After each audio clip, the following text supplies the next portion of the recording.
So like the song says, whose side are you fighting for? What's going on, everybody? It's your buddy, it's your pal, Spaz, Phoenix, the YWC reality check, and it was inevitable. We got a red team, we got a blue team. So you gotta say, whose team are you on? Hashtag Team Red, hashtag Team Blue, hashtag Team Raw, hashtag Team Smackdown Live. How long do you think they're gonna call it Smackdown Live, by the way? Now, I think I said, because my live review of the draft was a bit of a ramble, thanks again to Angry Mark for saving me from myself. I think I said in that video that I am Team Smackdown. I am looking more forward to SmackDown. I think I'm going to be enjoying reviewing SmackDown, all that sort of thing. Now, this is going to be a conversational piece. This is very preliminary. This is just me looking at how the draft went and seeing how things could go, seeing where the potential is, seeing where the stuff that I do want to see is, seeing where the stuff that I definitely don't want to see is.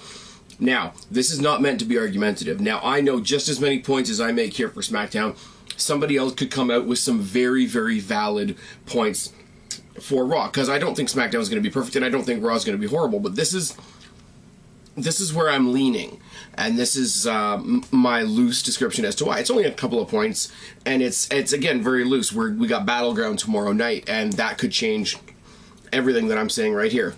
But there's a couple points I want to offer for consideration, and these are not even argument points. This is just, why does Spaz like it?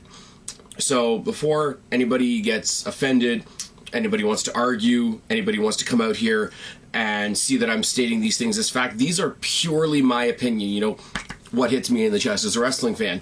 Now, the first one is really lame. The first one is really lame.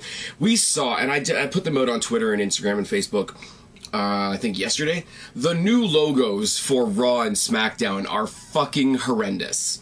But the SmackDown Live one was revealed actually a couple weeks ago. We thought there was a leak or whatever. Hey, this is what it could be, because it was what was showing down in the bottom. I think I put it out there on Twitter as well. The SmackDown one, I see myself getting used to a lot more than the Raw, because the Raw one is just writing in blocks. Now, it seems like a really sketchy thing, but like, visual is visceral. I used to say that a lot when I used to do the Grappler's Grab Bag with Vocal Aggression. I used to say all the time, visual is visceral. What you see, you remember. I don't like either of the logos, really, but I'm going to get used to the SmackDown one a lot sooner. Everybody's saying, oh, they ripped off Impact because it looks like Impact. It looks like Impact in the realm of they're both capital letters. That's about it. Other than the final deletion, what does Impact really have going on right now? Now, the leadership. Now, there's way too many bosses in WWE right now. Now, you've got a team on Raw that we're going to get a lot of entertaining TV from, because Mick Foley's kind of a face, Stephanie's a heel, they're going to argue over everything. And that means they're going to what's the word I'm looking for? What's the word I'm looking for? They're going to dedicate, there we go, I knew it started with D. They're going to dedicate a lot of time to that upheaval. And I mean, Foley's been retired for a long time, and Steph's a female. So you're going to have a big conflict there that can't end in a match. That really, really can't end in a match. So, and any conflict that can't end in a match, this is why a lot of people have a lot of problems with Stephanie McMahon slapping the male superstars. Any conflict that can't end in a match is pointless. And any time they spend on that conflict, they're taking away from the stars in the ring. Now, granted, they've put that type of conflict on the show that is 3 hours. Good idea there, but I'd rather not see it at all. I'd rather go back to... Do you remember when the authority figures weren't even a factor in the show? And if decisions were made by WWE, the announcers announced it and we got on with it. Now, you've got Daniel Bryan and Shane, who are both like uber baby faces, and I think, not knowing them personally, obviously, but I think they're going to want the camera off them and on to the actual superstars of the show. Also keeping in mind that it is only 2 hours. There's going to be much more focus. There's going to be much more crammed into that 2 hours if we don't have Shane and Daniel Bryan bickering backstage, which I don't think we will. That is a big plus to me. The next... Oh, sorry, sinuses are fucked up as usual. The Lesnar-Orton match at SummerSlam. Now, yes, Lesnar's on Raw, Orton's on SmackDown, but who, after this Sunday, in 10 minutes it's going to be Sunday, so after tonight's battleground thing, whatever. Who do you think we're going to see a lot more often? Randy Orton, who's actually active on the roster and will be making his SmackDown debut, I have to believe next Tuesday, or Brock Lesnar, who's coming here and there. We're going to get a lot more of the build for this pay-per-view on SmackDown. A lot more of this discussion towards this huge pay-per-view is going to happen on SmackDown, and it's going to make SmackDown feel bigger because it's going to point out the absence of Brock Lesnar. Yeah, you got a great draft pick, but how often is he there, type thing. It would be like, and they didn't do it, but it would be like if one of them had drafted The Undertaker. It would be like, yeah, about that. So I think you're going to get that big, I hate to use the Michael Cole-ism, but you're going to get that big fight feel from Randy Orton on SmackDown because he's part of this big match and he's actually there to talk about it. Digestion as a fan is a huge thing. Now, I've always fought against people that have complained about Raw being 3 hours. You can do a great 3-hour show. You can. You can fill it with 3 hours of great content. They don't do it, but you can have a great 3-hour show. Look at the pay-per-views. The pay-per-views are all 3 hours, and we don't complain about them nearly as much. But I will say, as far as just the amount of content on SmackDown will be simpler. The amount of content will be simpler because you only have 2/3 of the time. There's only so much they can do. They'll keep it nice and simple, which is what I think really works for NXT as a 1-hour show. Not only as a fan watching it, but definitely us as the YouTube community who are coming up to do reviews and whatnot. We don't have as much to talk about, so we can talk more about it. Does that make sense? We can still, if I'm going to have a conversation with, say, my friends Guapo and Kristen there when we do the next tackle for SummerSlam, we could talk about 5 matches for an hour, or we could talk about 10 matches for an hour.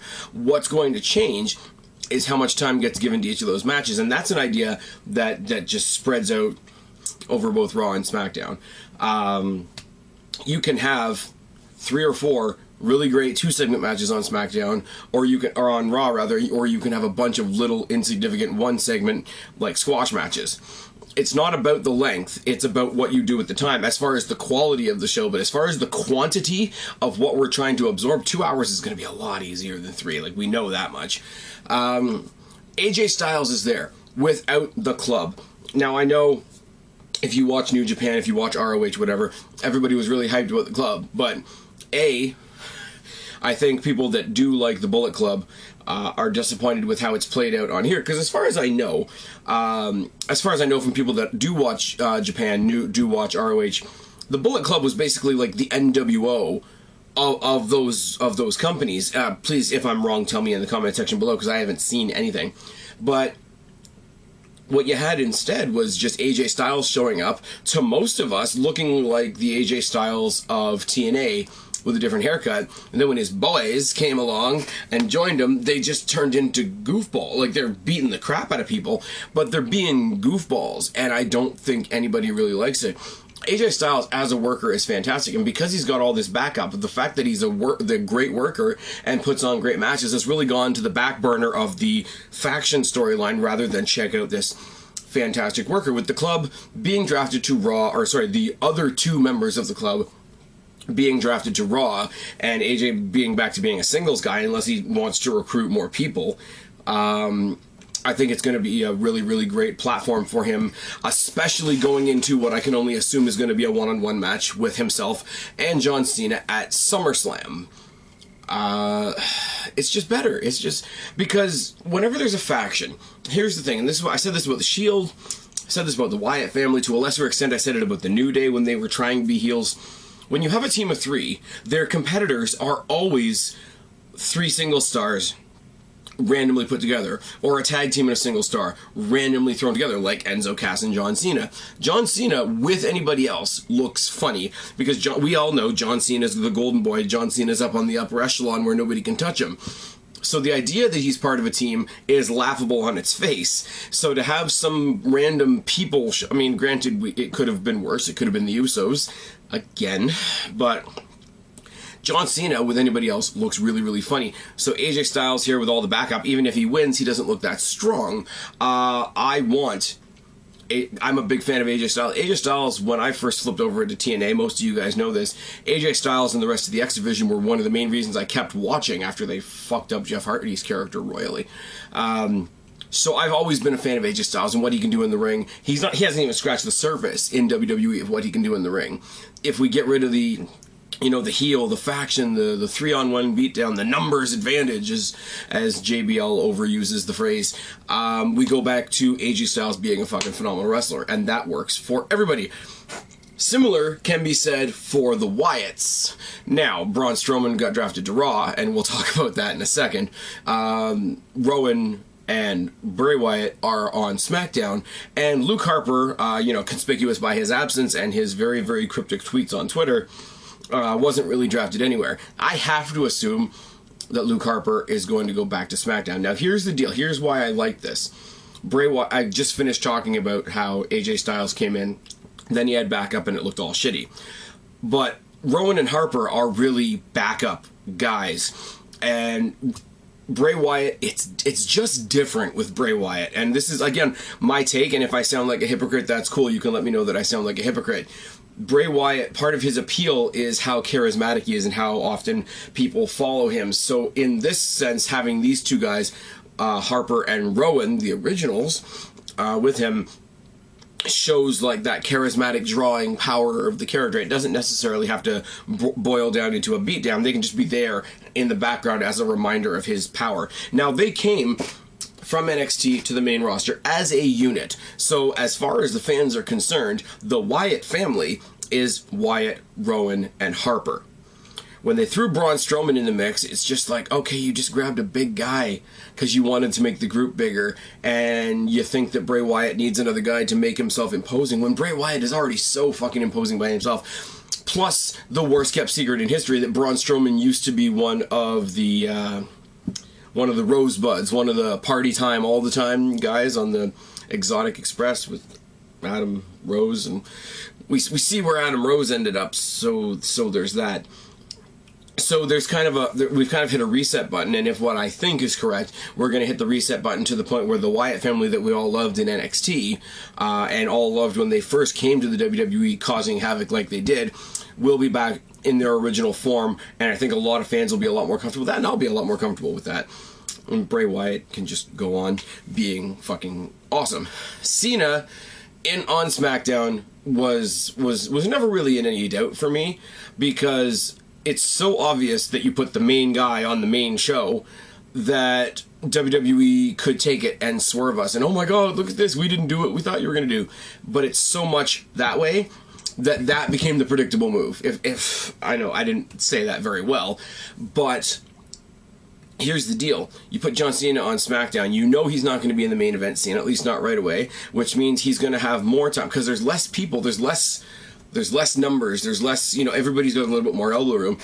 John Cena has more time to do what he's been doing, and that's working with all these people that have recently come up and making them look like $1 million, like he's going to do with AJ Styles at SummerSlam, etc., like he did for Kevin Owens, like he didn't really do it for Bray Wyatt, that's a lie, but he's going to continue doing the John Cena, the mid-card John Cena shtick, which I like a lot.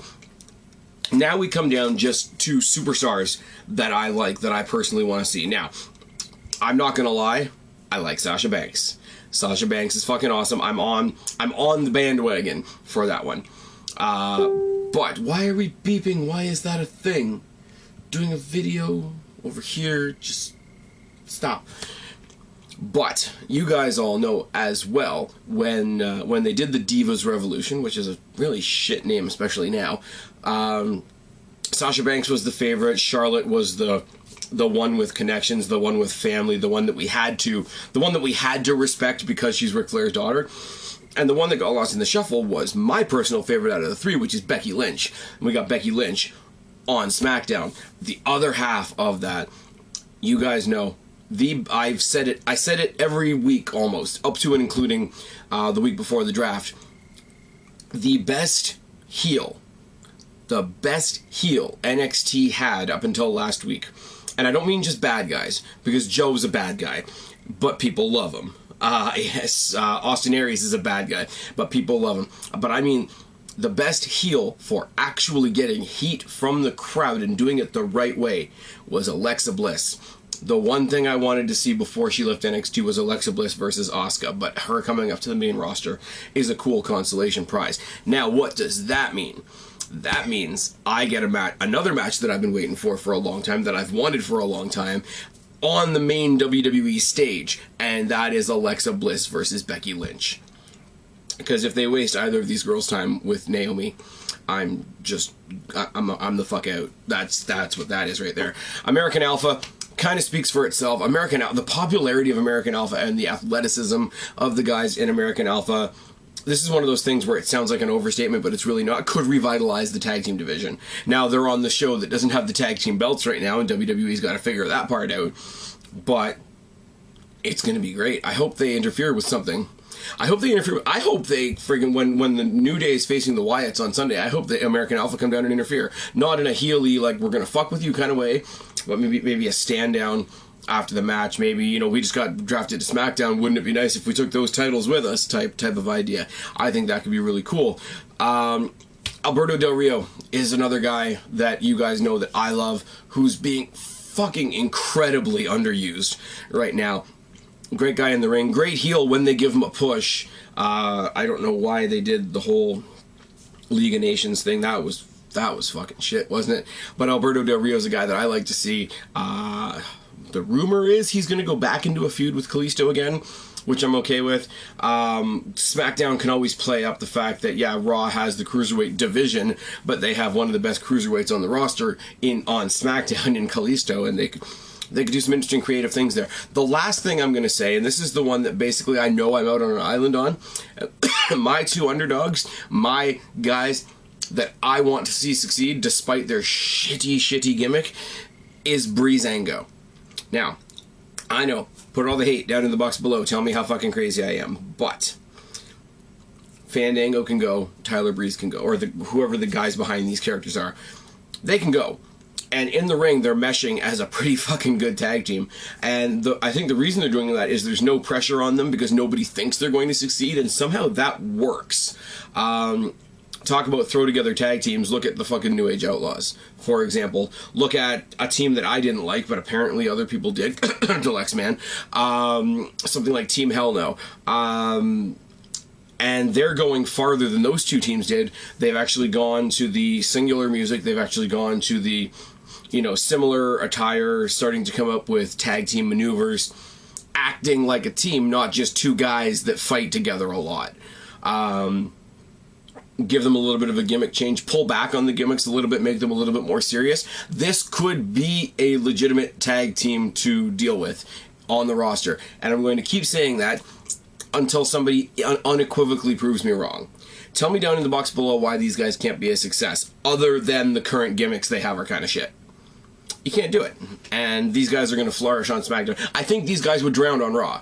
That's the other thing. I think this team would be doomed to be a joke jobber tag team.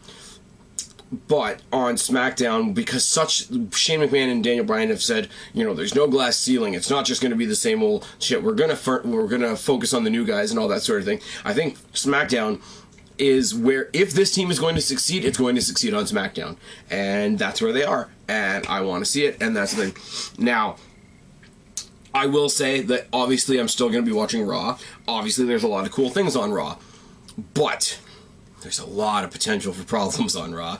Like I said, they're going to take up a lot of time with the Stephanie McMahon, Mick Foley banter. Oh my god, look at this odd couple. How can they ever get along? Fuck that shit. Now, The Shield is a story that's going on for like 2.5 years now. And the Shield story is going to die because the draft is going to split up the Shield, right? Except there's 2 brands and 3 former members of the Shield. Now, you knew that one show was going to get 2 members, one show was going to get 1. So we know for sure Dean Ambrose over on SmackDown is done with the Shield story.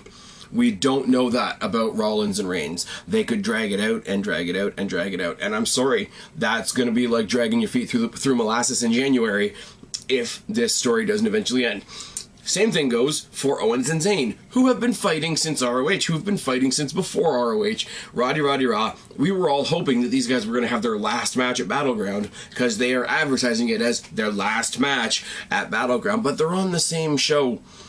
So that's kind of bullshit, isn't it? That's going to keep going. And again, the whole molasses January not going very far thing. One of the biggest things for everybody, I mean, for me, I've told you who some of my favorites are from the draft. One of the biggest things, I think, for everybody, including myself, is the draft of Finn Balor, which is amazing. And they drafted Gallows and Anderson over to Raw to take them away from AJ Styles and let him flourish on SmackDown, as I told you a second ago.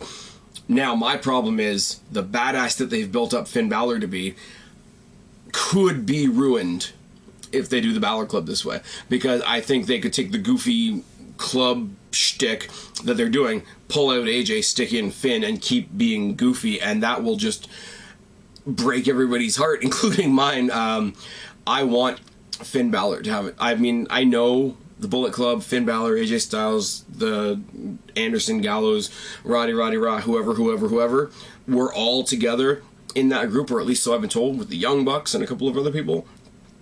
But I really want Finn Balor to be flying solo on Raw. I mean, like, you guys know I love, like, the whole rock star douchebag Finn Balor thing with the pop collar and the leather jacket and all that sort of thing. I want to see him on his own. If they do the Demon Finn Balor, the Demon has to be on his own. The Demon Finn Balor cannot be part of this bunch of goofballs sitting around too sweet in every 5 seconds.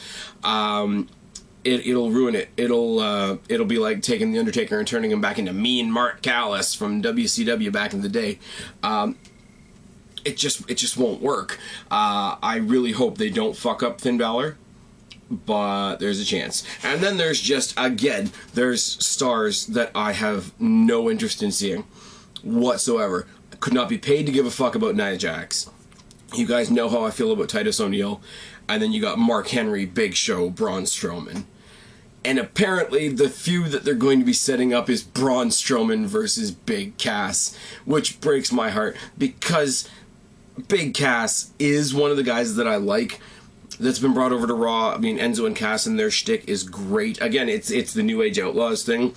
Opposites attract. Two very, very different guys make up a cohesive unit. And I really wish them tag team success. They're on the same brand as the New Day, so I think you got two acts in the New Day and Enzo and Cass that are in very, very big danger of going stale because they're so similar in their comedy and whatnot. If they turn one of those teams heel and have those teams go against each other, it's going to get messy. Really, really messy. So, like I say, there's a lot of stuff that I'm going to like on Raw, but there's a lot of stuff on Raw where I think they're going to take things that I like and really fuck them up, where there's a lot less opportunity for that on SmackDown. Anyways, didn't mean to ramble this long. This is just a few points as to why, for the immediate future anyway, your buddy, your pal, Spaz Phoenix, the YWC Reality Check, is Team Blue. Subscribe up there, talk down there, start a conversation, keep all these conversations going. If you are firmly Team Raw, do a response to this video. Let me know. I'll plug the shit out of it for you. Subscribe up there, talk down there, start a conversation, keep all these conversations going. Don't be a stranger. I'll talk to each and every one of you later, but for right now, I'm tagging out. Bye, guys.